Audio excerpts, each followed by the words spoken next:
नमस्ते दोस्तों। आज हम बात करेंगे हमारी पृथ्वी के अंदरूनी हिस्सों के बारे में, यानी interior of earth.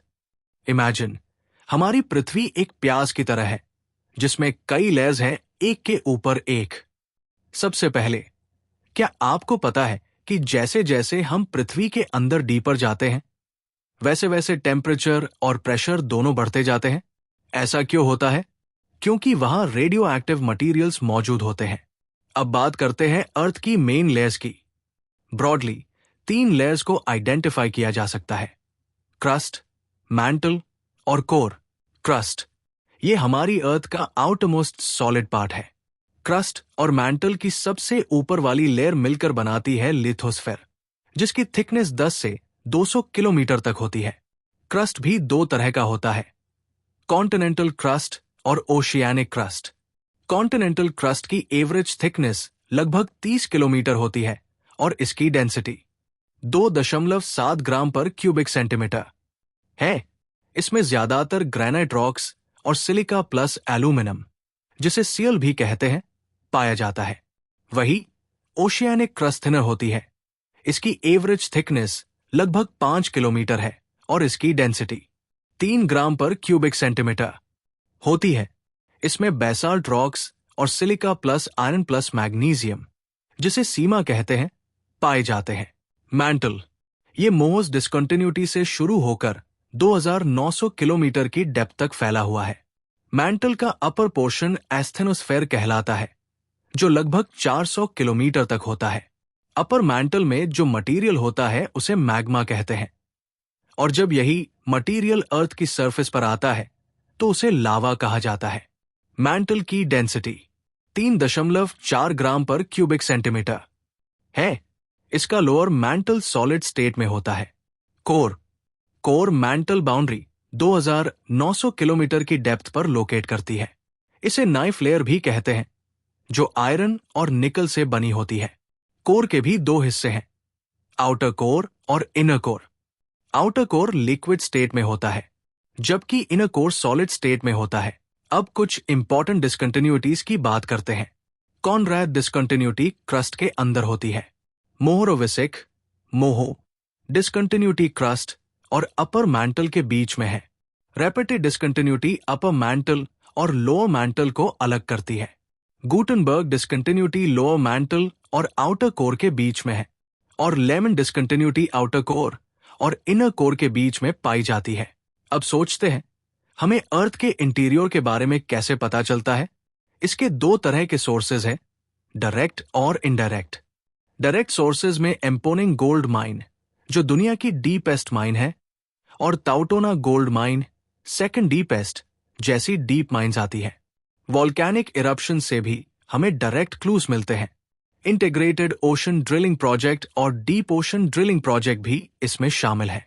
Indirect sources ज्यादा है, जैसे डेप्थ के साथ प्रेशर और टेम्परेचर में इंक्रीज, साइज्मिक वेव्स, भूकंपीय तरंगे, मीटियोराइट्स, ग्रेविटेशन और मैग्नेटिक सोर्सेज। चलिए अब बात करते हैं अर्थ की केमिकल कॉम्पोजिशन की। पूरी अर्थ की बात करें तो आयरन सबसे अबंडेंट एलिमेंट है।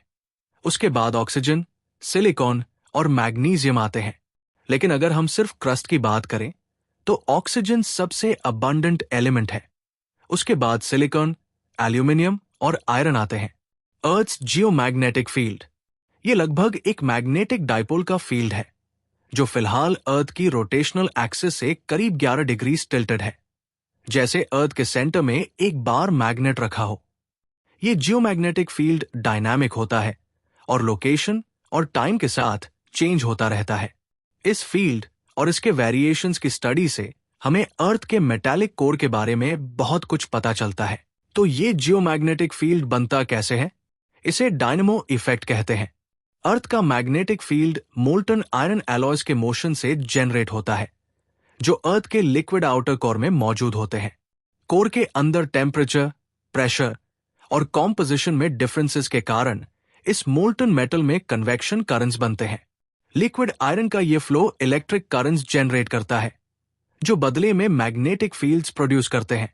जियोमैग्नेटिक रिवर्सल भी होता है।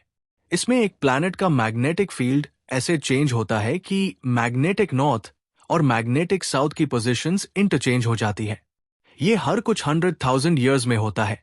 जियोमैग्नेटिक फील्ड की इंटेंसिटी पोल्स के पास सबसे ज्यादा होती है और इक्वेटर के पास वीकर होती है। ग्रेविटेशन और gravity anomaly. Gravitational force material के मास के अकॉर्डिंग डिफर करती है। अर्थ के अंदर मटेरियल के अनइवन डिस्ट्रीब्यूशन से ये वैल्यू इन्फ्लुएंस होती है, जिसे ग्रेविटी अनोमली कहते हैं। इससे हमें अर्थ के क्रस्ट में मास के डिस्ट्रीब्यूशन के बारे में पता चलता है। जियोमैग्नेटिक पोल्स वे इंटरसेक्शंस हैं जहां अर्थ की सरफेस और एक हाइपोथेटिकल बार मैग्नेट की एक्सिस मिलती है, जिसे अर्थ के सेंटर में रखा जाता है।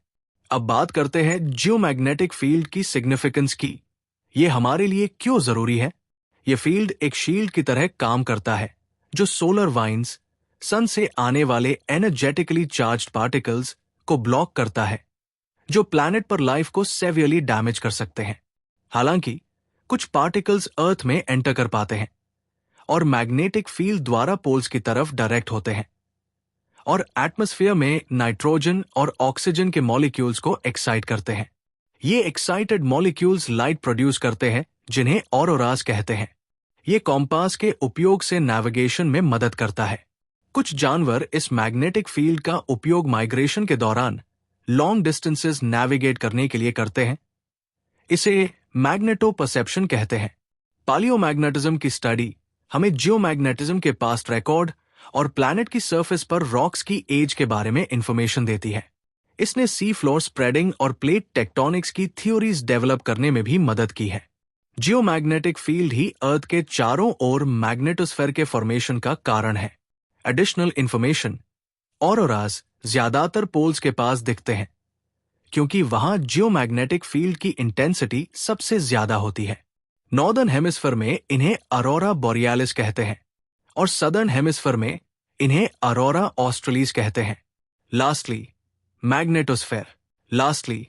मैग्नेटोस्फेयर ये अर्थ या किसी अन्य प्लैनेट या स्टार के चारों ओर का स्पेस का एक रीजन है जहां चार्ज्ड पार्टिकल्स जियोमैग्नेटिक फील्ड से अफेक्ट होते हैं। ये सोलर वाइंस सन द्वारा एमिट किए गए आयोन्स और इलेक्ट्रॉन्स से चार्ज्ड पार्टिकल्स को ट्रैप करता है और उन्हें प्लाज्मा में फनल करता है। ये सन की तरफ 60,000 किलोमीटर तक एक्सटेंड करता है और अपोजिट साइड में ज्यादा दूर तक। इसकी बाउंड्री को मैग्नेटोपॉज कहते हैं, जिसके बाहर एक टर्बुलेंट मैग्नेटिक रीजन होता है जिसे मैग्नेटोशीथ कहा जाता है। इसमें वैन एलन रेडिएशन बेल्ट्स होती हैं जिनमें हाई एनर्जी चार्ज्ड पार्टिकल्स होते हैं।